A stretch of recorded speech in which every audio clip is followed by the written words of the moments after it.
pagkasawi sa buhay ni David ang siyang unang simula para sila Tanggol at Rigor ay magtulungan laban sa mga gerero. At samantala, walang kamalay-malay itong si Miguelito na si Fatima ay may binabalak na ito na kitain si Tanggol para masabi umano kay Tanggol ang buong katotohanan. Konsensya ang nararamdaman ni Fatima ngayon dahil alam nila ang kabutihang ginawa ni Tanggol sa kanya.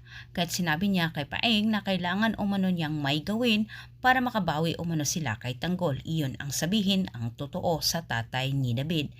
Ngunit balak naman ni Paeng na kailangan umano nilang dumayo sa malayong lugar nang hindi sila makita ng mga gerero. Dahil alam ni Paeng na hahabulin umano itong si Fatima sa mga gerero, lalo na't saksi umano itong si Fatima sa ginawa ni Miguelito. Samantala sa kabilang banda, naunahan itong si Roberto sa utos ni Hippie na pigilan umanong lumabas ang balita at madawit ang kanilang pangalan sapagkat ang mga tao mismo ang nagsasalita para kalat Tanggol at hindi ito mababayaran ni Hippie. Sobrang nanggagalaiti sa galit naman itong si Rigor kay Tanggol dahil pinagbasihan ni Rigor ang investigasyong ibinalita ni Mandon. Gagawa na ng paraan itong si Rigor para makasuhan umano itong si Tanggol at makabalik umano sa kulungan.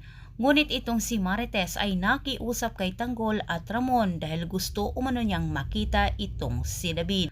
Kaya't balak naman ni Tanggol na pagbigyan ang kanyang ina at yun ay kunin nila ang katawan ni David. Sa araw mismo ng libing ni David, pag-aagawan ni Rigor at Tanggol ang katawan ni David.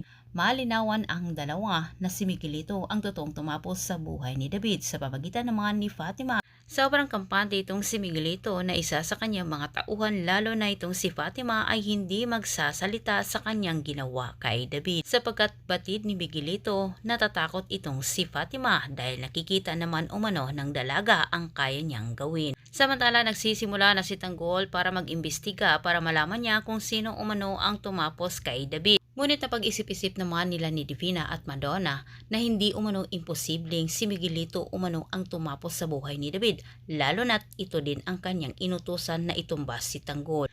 Dagdag pa ni Inting kung himay-himayin lamang umano nila ang buong pangyayari, siguradong si Miguelito ang tumapos kay David, lalo na't si Miguelito din ang kanilang hinahabol ni David at Tanggol. Maraming salamat sa panonood at antabayanan po niyo ang susunod kong update. Huwag niyong kalimutang mag-subscribe.